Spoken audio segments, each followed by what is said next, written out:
There are places that are made of wood and nails, and then there are places that are made of memories.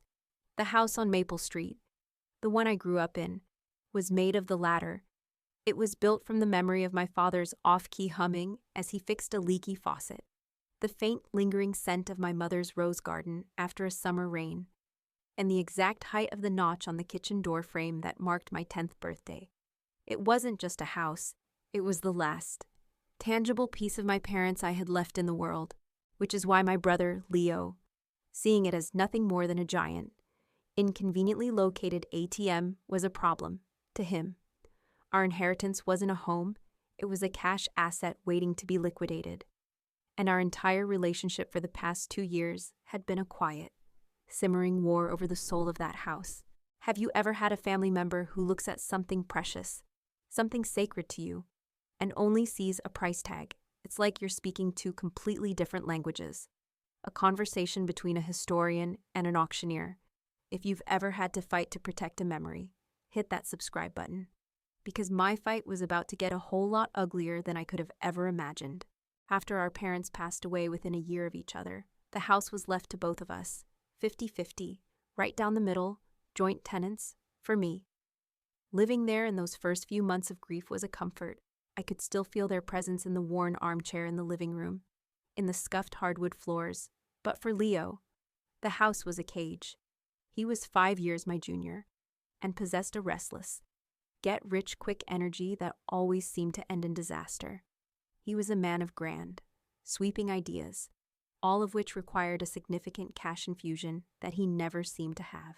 The first major battle over the house happened just a month after the will was settled. I found him at the kitchen table with a calculator and a stack of real estate flyers. "What's all this?" I'd asked, a knot of dread forming in my stomach. "The future, Gracie," he'd said, his eyes gleaming with a familiar, manic energy I had learned to distrust. "I've been running the numbers. We sell this place, split the profits, even after capital gains. We're both looking at a cool $250,000. Easy. I've got this can't-miss opportunity, an investment in a sustainable vertical farming startup. I didn't need to hear the rest. I'd been hearing about his can't-miss opportunities my whole life. There was the failed t-shirt company, the disastrous foray into cryptocurrency, the ill-advised smoothie truck. Each one had been fueled by a loan from our parents, which was never paid back. "I'm not selling the house, Leo," I'd said quietly. His charming smile vanished. "What do you mean? You're not selling, of course." "We're selling? It's a no-brainer. It's a pile of cash just sitting here, collecting dust." "It's not a pile of cash," I argued, my voice rising. "It's our home. It's where Dad taught us to ride our bikes in the driveway. It's where Mom planted those peonies that only bloom for 1 week in June. It's where we had every Christmas of our lives." "Oh, don't be so sentimental," he'd sneered, his voice dripping with contempt for my soft-heartedness. "It's a building full of old stuff. You're living in the past. Grace, I'm trying to build a future, and you're holding me back." The fight was ugly. It ended with him accusing me of being selfish, and me accusing him of being a greedy, disrespectful vulture. We didn't speak for a week, but I couldn't stay there forever. I was an architectural engineer, and I had just been offered my dream job with a major firm. The only catch, it was 3 states away. I was torn. Leaving the house felt like leaving the last piece of my parents unprotected, but turning down the job felt like sacrificing my own future, something my pragmatic parents would never have wanted for me. We finally reached a compromise, a tense, fragile truce. "Okay," I had proposed. "We don't sell, not yet. We rent it out. We can hire a property management company. The rental income will cover the mortgage, the taxes, and the upkeep, and whatever is left over, we split. The house stays in the family, and we both get a small, steady income from it." Leo had balked at the idea of hiring a management company. "They take, 10%. That's a ripoff." "Tell you what," he'd said, a new, helpful tone in his voice. "I'm here, on the ground. Let me manage it. I'll find the tenants. I'll handle the repairs. I'll save us the management fee. It'll be easy." Against my better judgment, I had agreed. It felt like a fair compromise, a way to extend an olive branch to show him that I trusted him. It was a gesture of peace, I didn't realize at the time that he would see it as an opportunity. It was the single biggest mistake of my life. So, I moved. I started my new job. I built a new life for myself. I spoke to Leo every few weeks. He was always full of plausible stories. He'd found a great family to rent the place. Then they'd had to move 6 months later. Then he'd found another tenant. But they were a little late on the rent. There were always repairs that needed to be done, a leaky roof, a problem with the furnace, a plumbing issue. The small amount of profit that was supposed to be left over each month never seemed to materialize. "It's an old house, Gracie," he'd say with a sigh over the phone. "The upkeep is eating up all the profit. We're barely breaking even. You sure you don't want to just sell?" "No." "Leo," I'd say, a weary resignation in my voice. "We're not selling." I was busy with my own life, with my demanding new job. I let him handle it. I trusted him, or rather, I chose to trust him. Because the alternative was too exhausting to contemplate. For 2 years. This was our reality. The house on Maple Street became a distant, abstract thing to me. A line item on my taxes and a source of frustrating phone calls. I missed it. Ached for it sometimes with a nostalgia that was a physical pain. But my life was moving forward. I would think about the house at odd moments.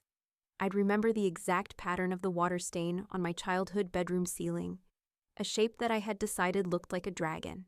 I'd remember the specific, satisfying thunk of the heavy oak front door closing. I'd remember the scent of my mother's lilacs drifting through the open windows in the spring. I thought about our old next-door neighbor, Mrs. Gable, an elderly widow who had known me since I was born. She had been my mother's closest friend. She would send me Christmas cards and birthday cards, her spidery, elegant handwriting, a comforting link to my past.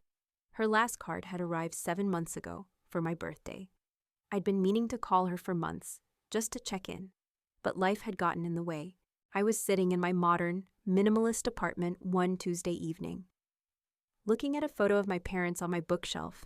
It was taken in the backyard of the house on Maple Street, under the big maple tree my father had planted the year I was born. They were both smiling, their arms around each other, happy, safe, home. A wave of melancholy washed over me. I missed them, and I missed my home.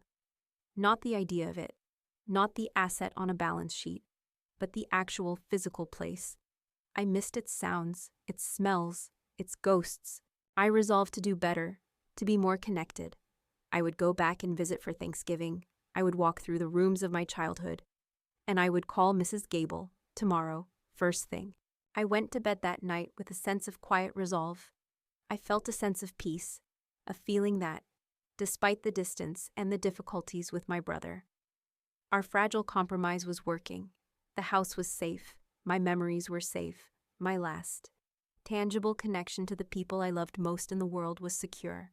I was so wrong.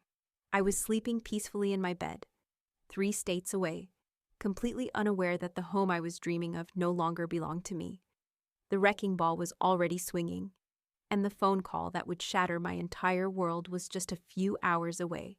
The phone rang at 9 o'clock the next morning, pulling me from a deep sleep.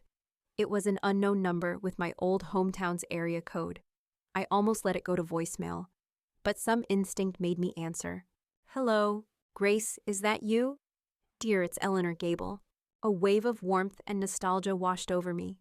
Mrs. Gable, our next-door neighbor for my entire life. She was a tiny, fierce woman in her 80s with a wicked sense of humor and a garden that was the envy of the neighborhood. She was the closest thing I had to a grandmother now. "Mrs. Gable," I said, a genuine smile in my voice. "It's so good to hear from you. How are you doing?" "Oh, the usual, dear. Aching joints and too much neighborhood gossip," she said with her familiar, raspy chuckle. "I was just thinking of you this morning. I was out watering my petunias, and I saw some activity over at your parents' old place. I just wanted to say congratulations." I was confused. Congratulations for what? For finally selling the house. "Of course," she said cheerfully. "I saw the sold sign finally come down from the lawn last week. And the new family, the Millers, they seem so lovely. A young couple with a little boy. It's about time we had the sound of a child's laughter on this street again. Your mother would be so pleased. The world tilted slightly on its axis. I laughed. A short, nervous sound. Oh, Mrs. Gable, I think you must be mistaken. We haven't sold the house. My brother, Leo, is just renting it out for us. You must have met the new tenants. There was a pause on the other end of the line. No, dear, she said, her voice now losing its cheerful lilt, replaced by a note of firm certainty. I'm quite sure. I spoke to the young woman, Mrs. Miller, myself, just yesterday, right over the fence while I was weeding my roses. She was so excited. She told me they just closed on the house last month, and they're having some painters come in to do the interior before they officially move their furniture in next month. She even mentioned how she couldn't wait to redo your mother's garden. She wants to put in a vegetable patch. A vegetable patch? In my mother's rose garden. The image was so viscerally wrong, so sacrilegious. It felt like a physical blow. A sold sign, I repeated, my voice hollow. Are you sure? Of course, I'm sure, dear. She said, it was from that big realty company downtown, Prestige Properties. It was on the lawn for a good 2 months. I assumed you knew. Leo handled it all. I suppose he's such a go-getter. That one. My heart, which had been beating normally just moments before, was now a frantic, panicked bird in my chest. A sold sign, the new owner's name, the renovations, the vegetable patch. These were not the details of a confused old woman. These were facts. Mrs. Gable, I said, my voice trembling slightly.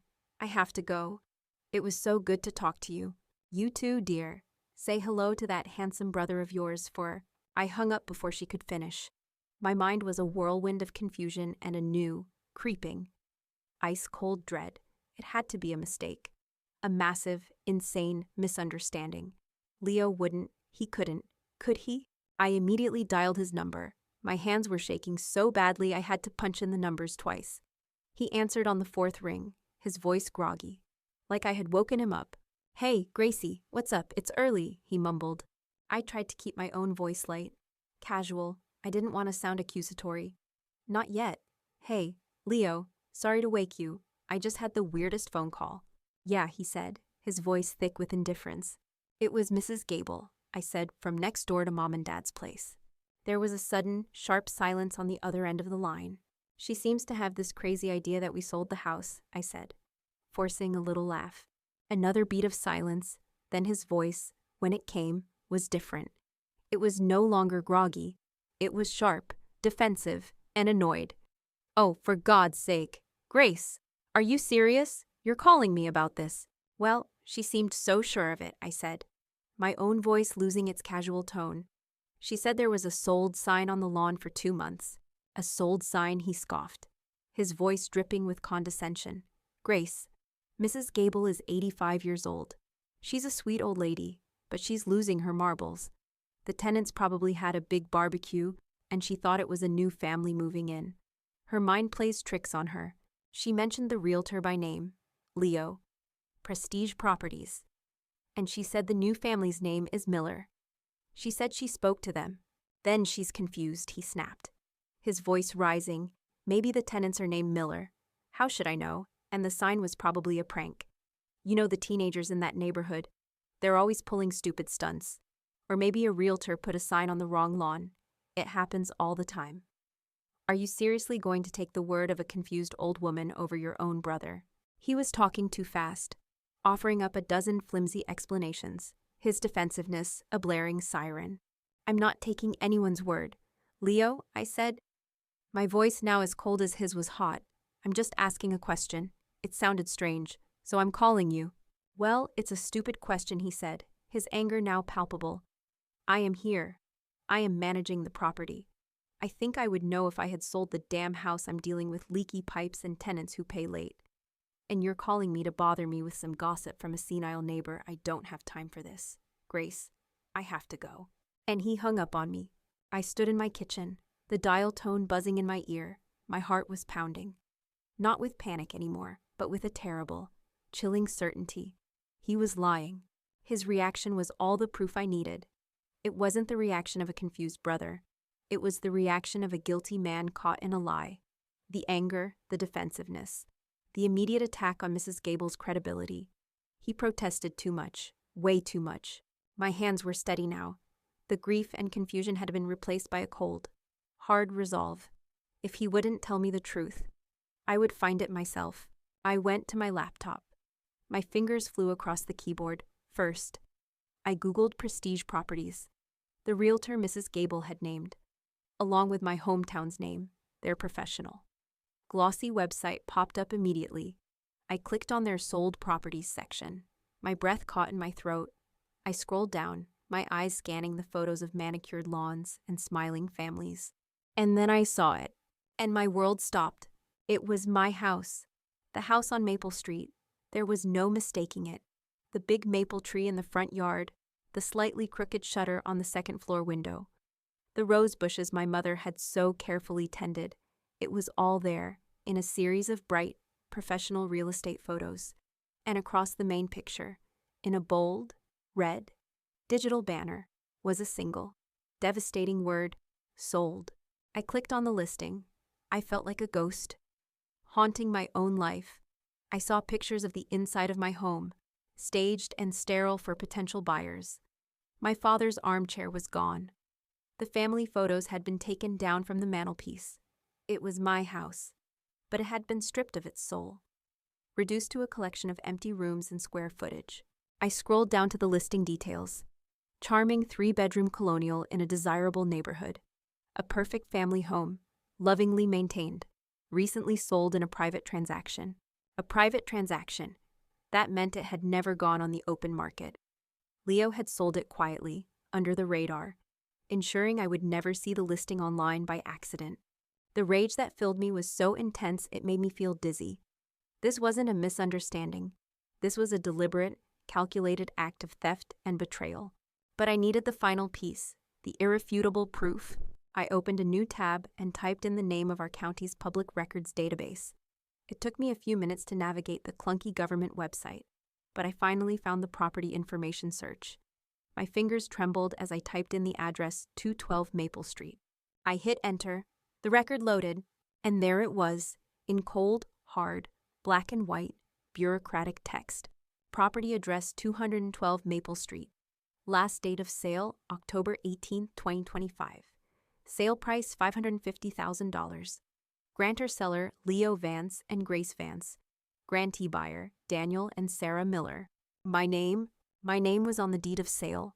Grace Vance. I stared at my own name on a legal document I had never seen, for a transaction I had never authorized. He had forged my signature. He hadn't just sold my half of the house without telling me. He had pretended to be me. He had stolen my name, my signature, my identity. And he had used them to sell the last piece of our parents, the last piece of my heart. The dread, the suspicion, the confusion, it all burned away in that single, horrifying moment of absolute clarity. All that was left was a fire, a cold, quiet, and all-consuming fire. My brother had not just sold a house. He had committed a crime, a serious one. And I was no longer a confused sister, wondering what was going on. I was a victim, and I was about to become a plaintiff. I closed my laptop. I stood up. My path forward was now perfectly, terrifyingly clear. My brother thought he had gotten away with it. He thought I was 3 states away, too busy and too trusting to ever find out. He thought he was smarter than me. He had no idea who he was dealing with, for a long time. I just sat there in the quiet of my apartment, the glow of my laptop screen illuminating my face. The image from the county records website was burned into my retinas. Grantor Leo Vance and Grace Vance. My name, my signature, somewhere out there, on a document I had never seen, selling a home I would never have sold. The initial, hot rage had passed, leaving in its wake something far more dangerous. A calm, crystalline, and utterly cold fury. The part of me that wanted to scream, to cry, to call my brother and demand an explanation. Went silent. That was the old Grace, the one who still believed in explanations, in misunderstandings, in the possibility that her brother was anything other than the selfish, greedy man he had always been. The new Grace, the one born in that moment of absolute betrayal, didn't reach for the phone to call her brother. She reached for her laptop and typed a new search into Google. Best real estate fraud attorneys in my hometown. I was no longer a sister dealing with a family problem. I was a victim of a felony, and I was about to become a client. I spent the next hour researching, my mind clear and methodical. I vetted 3 different firms before I found the right one. The firm of Davies and Sterling, the senior partner, Marcus Davies, had a reputation for being a brilliant, old-school litigator, a bulldog, a man who did not suffer fools and who was fiercely protective of his clients. He was exactly what I needed. I made the call. I got his paralegal, a brisk, efficient woman. "My name is Grace Vance," I said, my voice steady. "I need to schedule an emergency consultation with Mr. Davies. I have clear, documented evidence that my brother has committed real estate fraud by forging my signature to sell a property we jointly own." I'm sure it wasn't the craziest story she had ever heard, but there was a beat of stunned silence on the other end of the line. "Mr. Davies is in court this afternoon," she said, her voice a little less brisk now, "but I believe he would want to see you. Can you be here tomorrow morning at 9? "I'm booking a flight now," I said. The flight back to my hometown was surreal. I felt like a stranger returning to a familiar country that was now at war. The next morning, I walked into the quiet, respectable law offices of Davies and Sterling. Marcus Davies was in his late 60s, with a shock of white hair, a sharp suit, and even sharper eyes. He didn't waste time with pleasantries.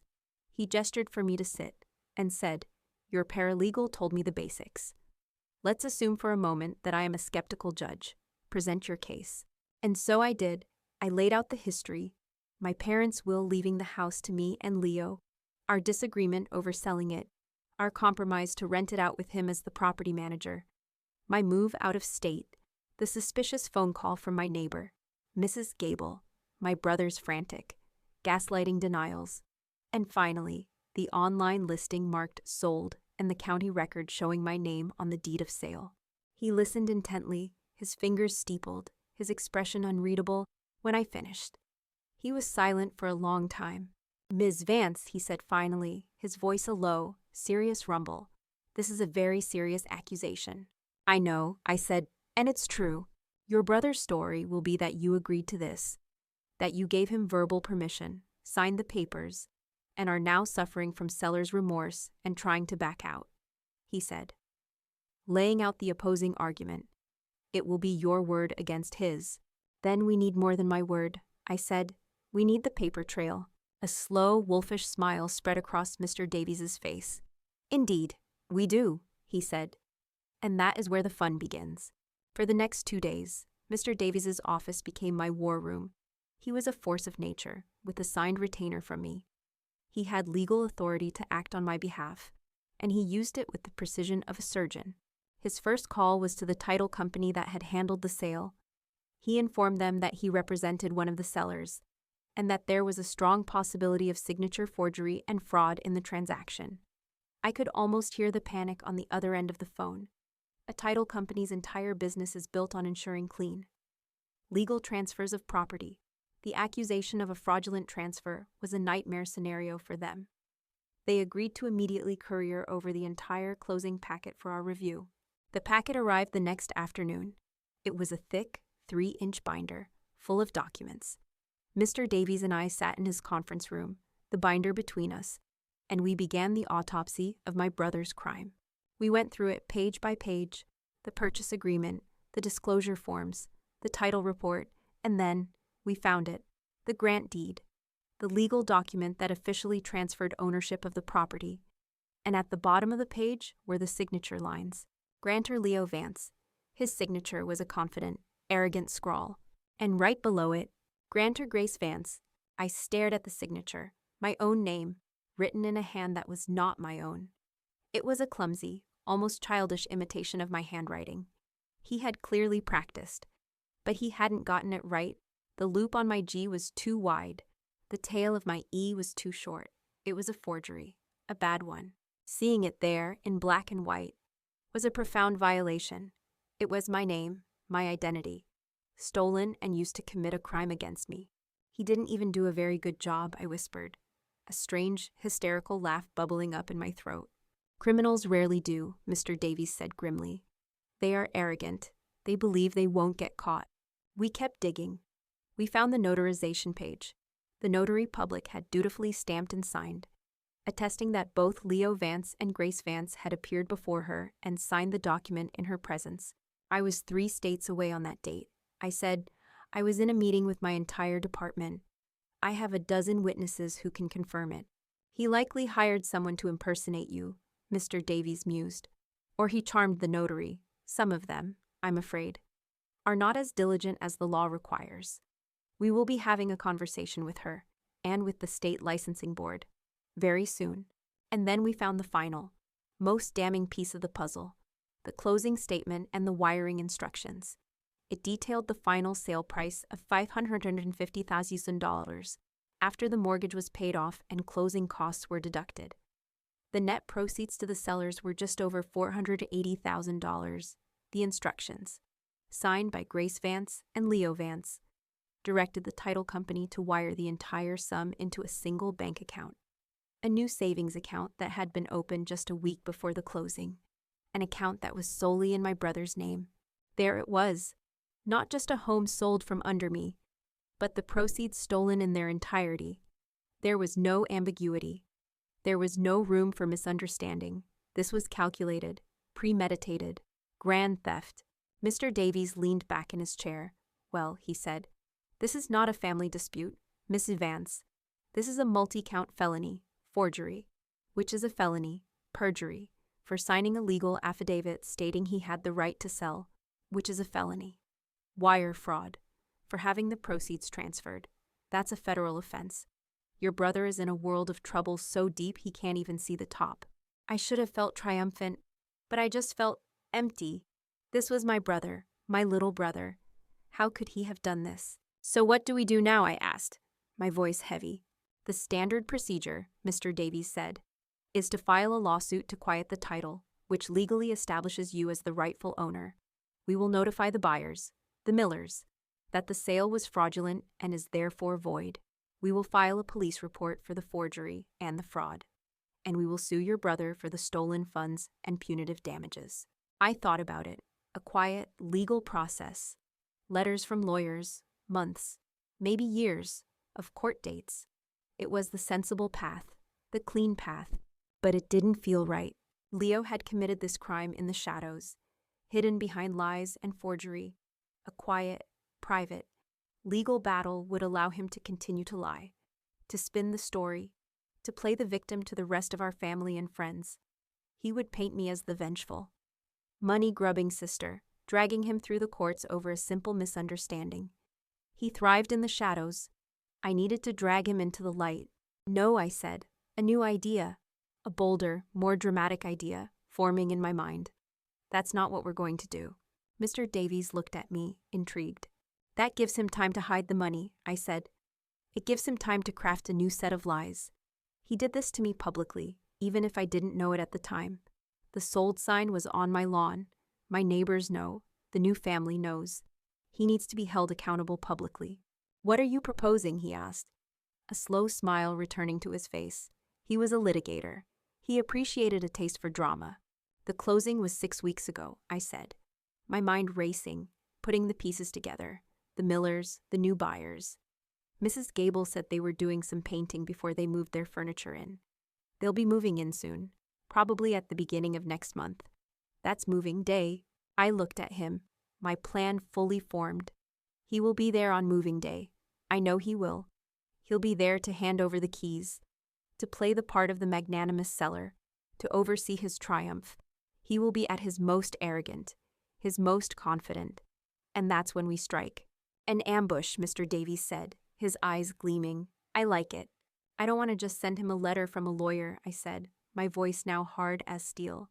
I want to show up on the busiest, most chaotic, most public day of this entire transaction. I want to show up with the real deed to the house in my hand. I want to show up with the proof of his forgery. And I want to show up with a police officer by my side. I wanted him to have to explain his crimes not to a judge in a quiet courtroom a year from now, but to the innocent family whose lives he has just ruined. Right on the front lawn of the house he stole. Mr. Davies was silent for a long moment. Then he leaned back in his chair and laughed. A loud, booming laugh that echoed in the quiet office.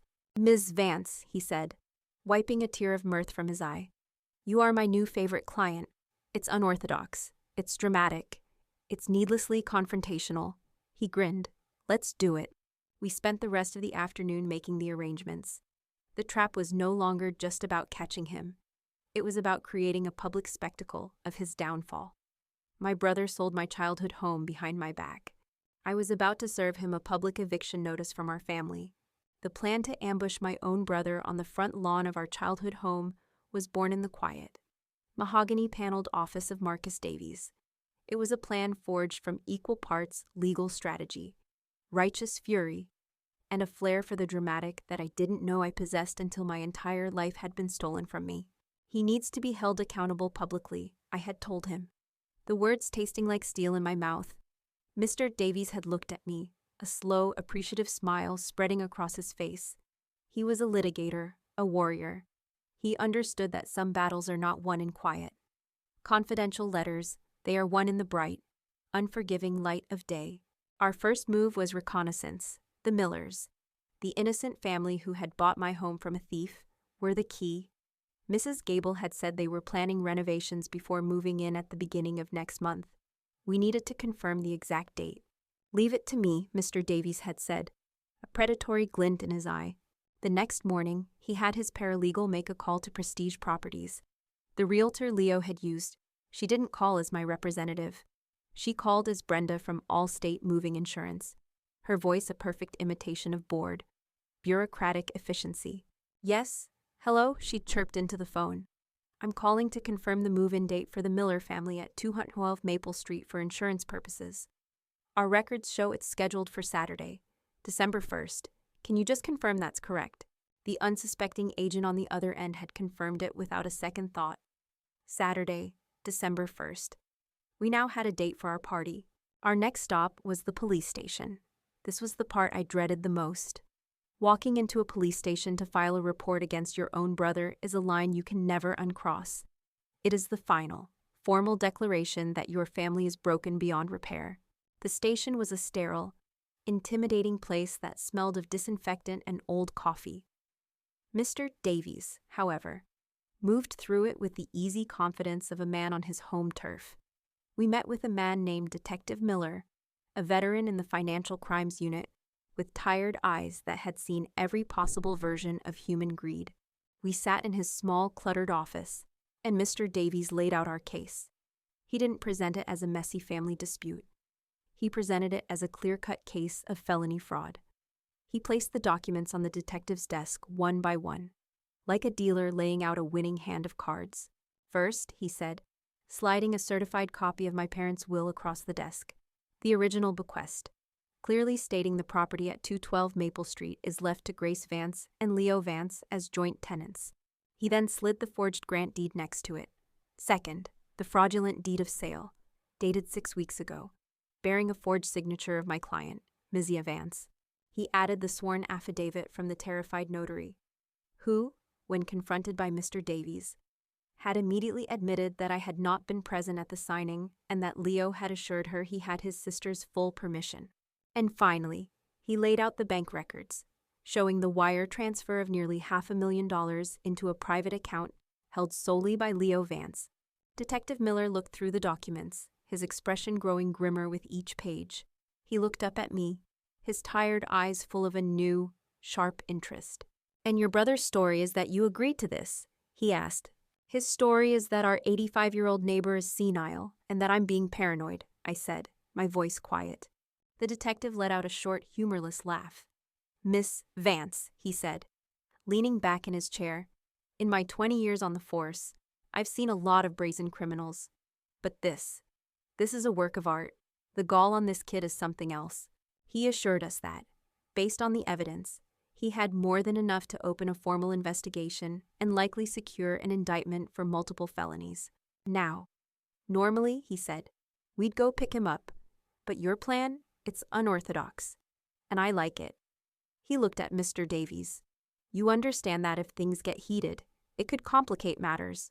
All we are asking for, Detective," Mr. Davies said smoothly, is for an officer to be present to prevent a breach of the peace. My client intends to inform the new homeowners that the sale of the house was fraudulent and that she is the legal owner. Her brother, the perpetrator of the fraud, will also be present. We believe his reaction may be unpredictable. We simply want an officer there to ensure everyone's safety while my client reclaims her property. Detective Miller considered it for a moment, then nodded. Okay, Davies, you can have your show. I'll have a patrol car meet you at the location at 9 a.m., December 1st. But if your brother so much as jaywalks, my people will take him into custody. Understood. Perfectly, Mr. Davies said. I walked out of that police station, feeling a strange mixture of nausea and empowerment. I had officially crossed the Rubicon. My brother was now the subject of a criminal investigation that I had initiated. There was no going back. The 3 weeks leading up to moving day were the most agonizingly long of my life. I stayed in a small, anonymous hotel in my hometown.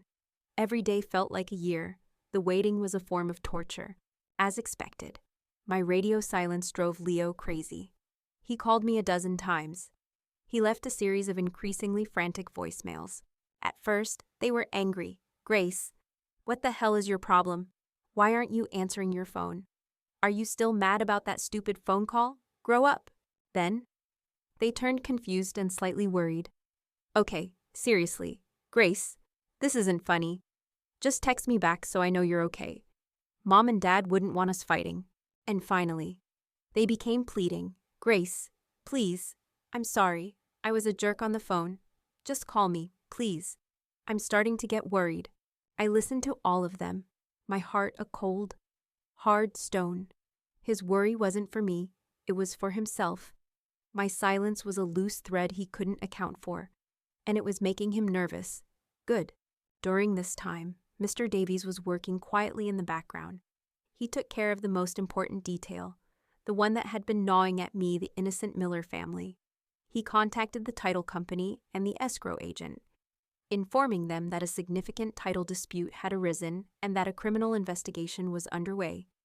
He placed a legal freeze on the funds in the escrow account, ensuring that the $500,000 the Millers had paid could not be released to Leo. Their money was safe.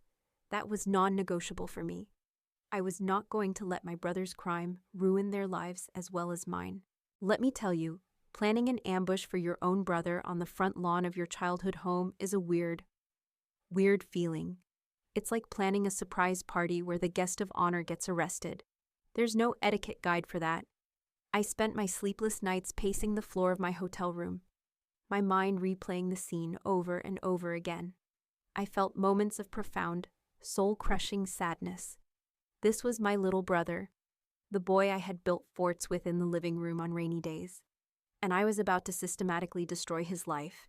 But then, I would remember the cold, dismissive contempt in his voice. I would remember the forged signature on the deed. I would remember the image of him selling my memories, my history, for a down payment on another one of his failed, flashy dreams, and my resolve would harden again. This was not just about a house.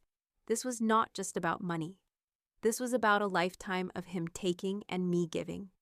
This was about a fundamental violation of trust, of family, of everything our parents had taught us. This was about justice. The night before the ambush, I couldn't sleep at all. I sat on the bed in my sterile hotel room, and I laid out my weapons on the crisp white duvet. There was the original grant deed from when my parents' estate was settled, its paper thick and official, with my real, true signature on it. There was the certified copy of the fraudulent deed from the recent sale, with my name clumsily forged at the bottom. And there was the official police report I had filed, with its case number and the name of Detective Miller printed at the top. These were my truths, my ammunition. I thought about my father. I wondered what he would think of all this. He had been a man of peace, a man who hated conflict, but he was also a man of deep, unshakable integrity. He would have been heartbroken by Leo's betrayal, but I know, deep in my soul, that he would not have wanted me to be a victim. He would not have wanted me to let a thief, even a thief who was his own son, get away with it. This fight for our home, for our family's history, was the only way left for me to honor his memory.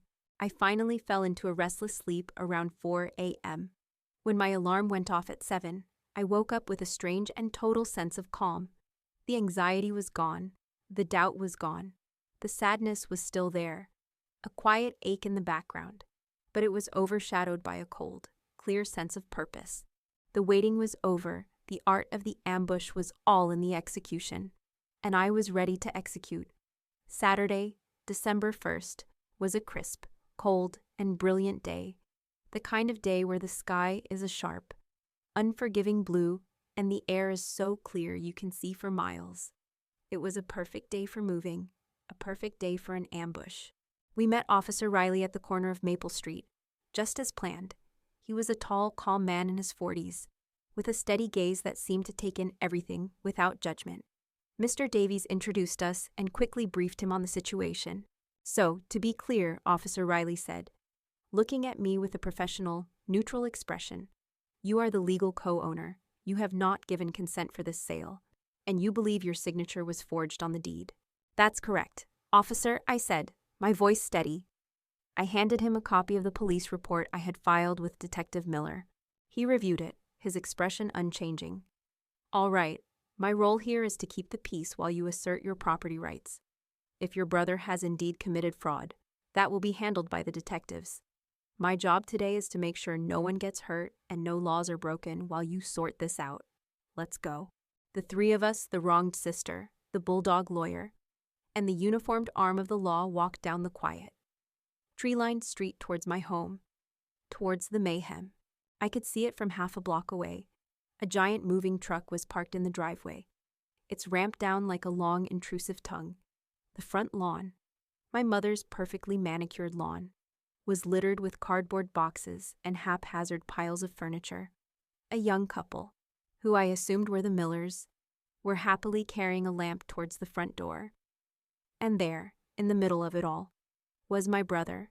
Leo was in his element. He had a clipboard in his hand, and he was directing the movers with the self-important air of a movie director on a film set. He was laughing, pointing, basking in the glory of his successful transaction. He was the lord of the manor, overseeing the transfer of his new kingdom. He looked so happy, so proud of himself. The sight of his smug satisfaction made the last vestiges of my sisterly affection turn to dust. We walked up the driveway. The movers stopped what they were doing and stared. The Millers paused on the porch, their smiles fading into looks of confusion. Leo turned, a jovial, welcoming expression on his face, ready to greet what he probably thought were new neighbors. And then he saw me. His face went through a rapid, ugly series of transformations. The jovial smile vanished, replaced by a flash of pure, undiluted shock. The shock gave way to a dark, stormy anger, and the anger was quickly papered over with a mask of annoyed, blustering bravado. "Grace," he boomed, striding towards me, clearly intending to intercept me before I could get any closer to the house. "What the hell are you doing here? I thought you were 3 states away." "Working. You didn't tell me you were coming to town." He was trying to play it off as a surprise family visit, to control the narrative in front of his audience. "Hello, Leo," I said, my voice as cold and as clear as the winter air. I did not move. "I think you and I need to have a conversation, right here."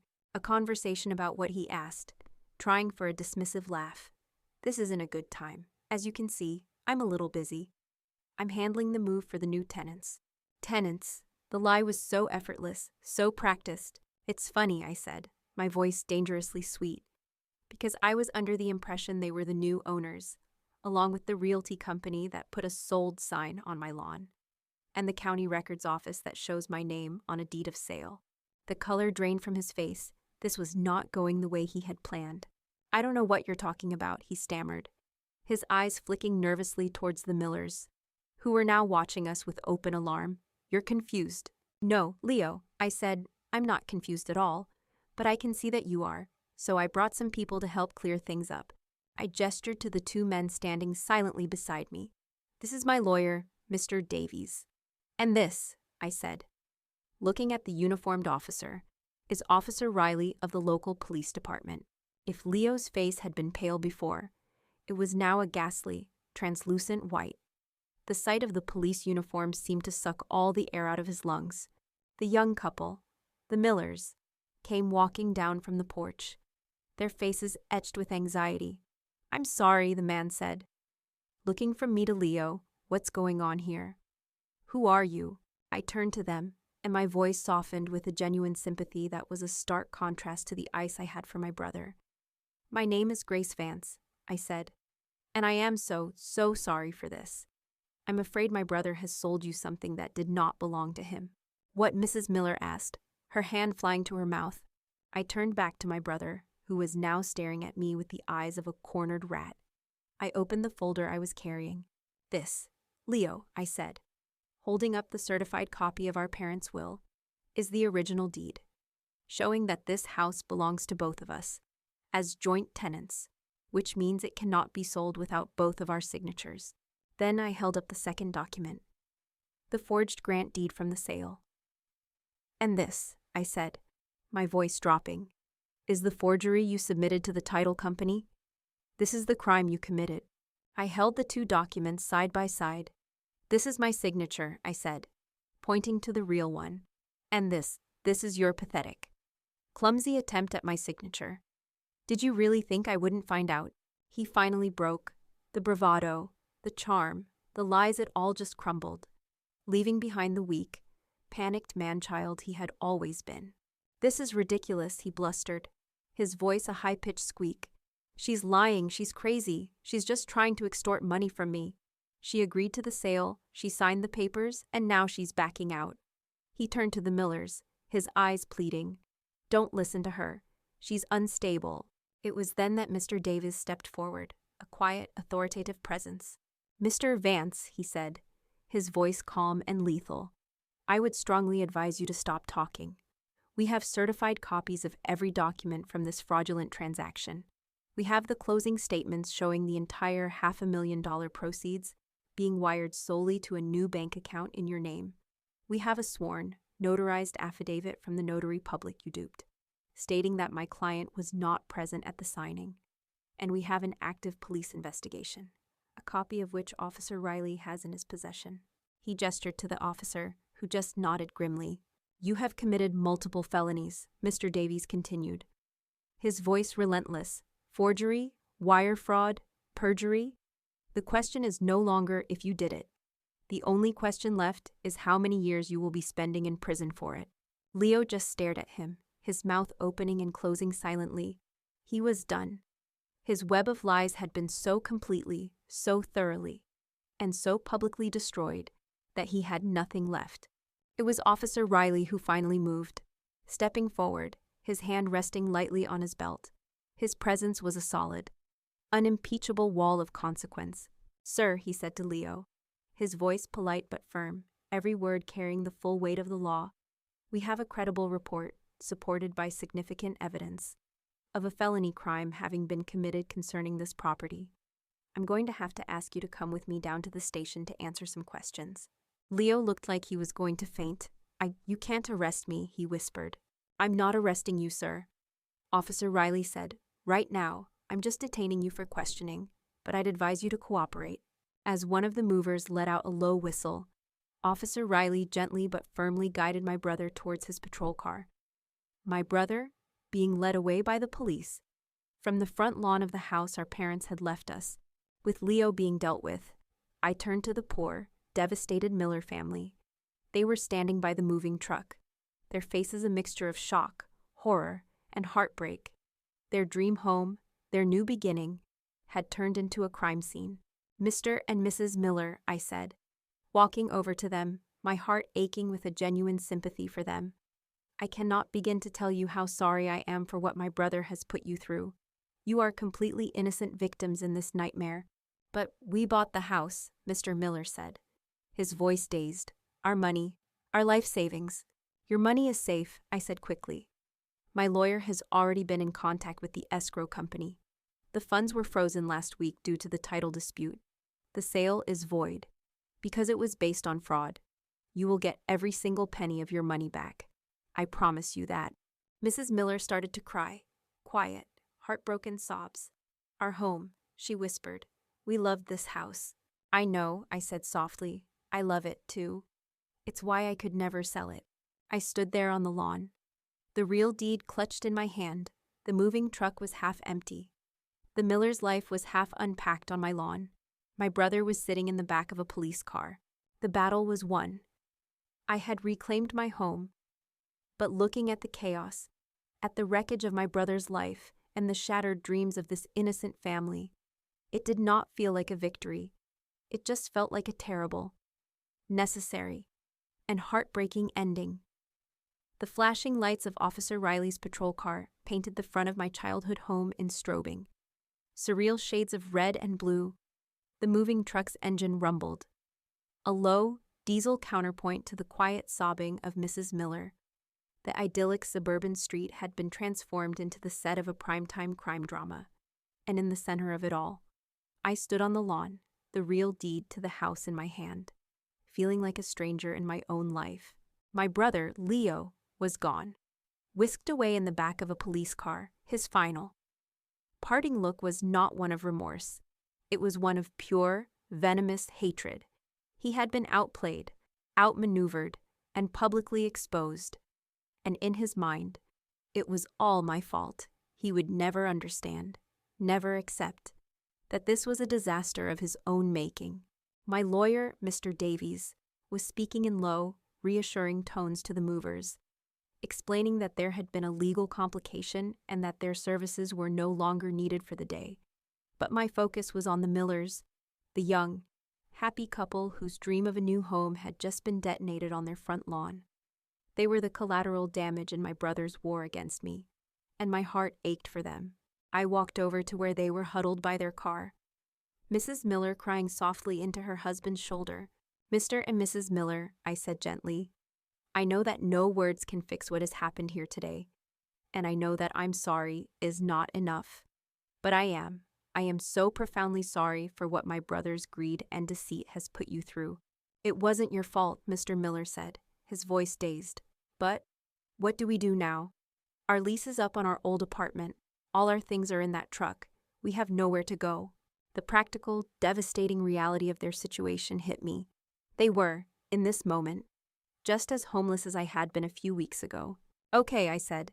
My mind, the project manager's mind, kicking into gear. I was done with destruction. It was time to start building a solution. "Here's what's going to happen. Mr. Davies has already ensured your money is safe and will be returned to you from escrow by the end of the week. But for tonight, you can't stay here, but you won't be on the street." I pulled out my phone and found the number for the best extended stay hotel in town. I booked them a suite for 2 weeks, and I paid for it with my own credit card. "This will give you a comfortable place to land while you find a new home," I told them. "And I am going to cover the full cost of this disastrous move, and any storage fees you incur. All of it. My brother created this mess. The least I can do is help clean it up." They stared at me, their eyes wide with a mixture of relief and disbelief. It was the first, small step in untangling the legal and emotional wreckage my brother had left in his wake. The weeks that followed were a crash course in the slow, grinding gears of the justice system. Leo, faced with the mountain of undeniable evidence against him, was formally charged with multiple felonies. The district attorney's office took the case very seriously. Real estate fraud, they explained to me, was not a victimless crime. And the Miller's story was a powerful testament to that. The family, what was left of it, reacted predictably. My extended aunts and uncles, who had only ever heard Leo's charming, self-pitying side of the story, began to call. "Grace, this is your Aunt Susan." One call began, "I just spoke to your brother. He is a wreck. How can you do this to him, to your own family? Over a house you need to call the police and drop the charges. He made a mistake. You can't ruin his entire life over a simple misunderstanding." A misunderstanding. That was the narrative he was spinning. I had to explain, over and over, that this was not a misunderstanding. It was a crime. That I couldn't drop the charges even if I wanted to. This was now a matter for the state. Most of them didn't understand or didn't want to. I was the vengeful sister, destroying the family over money. I ended up having to block half of my own relatives just to find some peace. In the end, Leo, facing a potential 10-year prison sentence, took a plea deal. He pleaded guilty to 1 count of felony forgery, He was spared prison time, but he was sentenced to 5 years of probation, 1,000 hours of community service, and, most importantly, a court-ordered restitution plan. He would be legally required to pay back the money he had stolen from me, a debt that would shadow him for the rest of his life. He now had a criminal record. His get-rich-quick days were over. I have not spoken to my brother since the day I saw him get into the back of Officer Riley's car. I don't know if I ever will. The brother I grew up with, the boy I built forts with, is gone. Or maybe he was never really there at all. And the grief for that loss, the loss of a family I thought I had, is a quiet, sad thing that I'm still learning to live with. With the legal chaos settled, I was left with a question: what to do with the house? My first instinct was to sell it, to sever the last tie to all this pain and start fresh. But the more I thought about it, the more it felt like letting my brother win. He had tried to steal this house from me, to erase my history from it. Letting it go felt like validating his belief that it was just a cash asset. So I made a different choice. I made a brave choice. I called my firm and explained the situation. I asked for a transfer to the regional office in my hometown. My boss, knowing my history of excellent work, agreed. 2 months later, I moved back to Maple Street. I moved back into the house I had been born in. The first few weeks were hard. The rooms felt haunted by the ghosts of what had happened. I saw Brenda's smug face in the living room. I saw Leo's betrayed fury in the study. The house was full of bad energy, so I decided to give it an exorcism. I started with my mother's rose garden. It had become overgrown and weedy during the 2 years of my brother's management. I spent every weekend out there, my hands in the dirt, pulling up the weeds, pruning the old canes, feeding the soil. I was, quite literally, tending my roots. And as the roses began to bloom again, vibrant and fragrant, I felt a piece of my own soul begin to heal. I renovated the inside of the house. I kept my father's study exactly as it was, a quiet sanctuary of his memory, but the rest of the house I made my own. I painted the walls, refinished the floors, and filled the rooms with light and color. I turned my old childhood bedroom into a bright, airy home office. I was reclaiming the space, not just physically, but emotionally. A year has passed since that chaotic moving day. My life is quiet now, and it is my own. I have a good job. I have reconnected with old friends. I have coffee with Mrs. Gable once a week, and we gossip about the neighborhood. The house on Maple Street is no longer a source of conflict or a painful memory. It is my home, my sanctuary, my victory. I have learned a hard lesson about family. I have learned that blood is not an unbreakable bond, and that a shared past does not give anyone the right to steal your future. I have learned that sometimes the most loving thing you can do for yourself is to draw a line in the sand, to set a boundary so firm and so absolute that it can never be crossed again, even if it means losing someone you are supposed to love forever. My brother tried to take my inheritance from me, but what I've come to realize is that the house was never the real inheritance. The real inheritance was the memory of my parents. It was the strength they instilled in me, the integrity they taught me, the love of a home they created. That is a legacy no one can ever sell or forge. It is mine, and I am its keeper. Thank you for listening to my story. It was a hard one to tell. If you've ever had to fight for what is rightfully yours, especially against your own family, you know how lonely and how painful that can be. Tell me in the comments how you learned to protect your own peace. Your story matters. Hit that subscribe button if you believe in second chances, fresh starts, and the sacred right to your own home. And remember, a house is not just a building. It's your history. It's your heart. It's your safe place in the world. And that is always, always worth fighting for.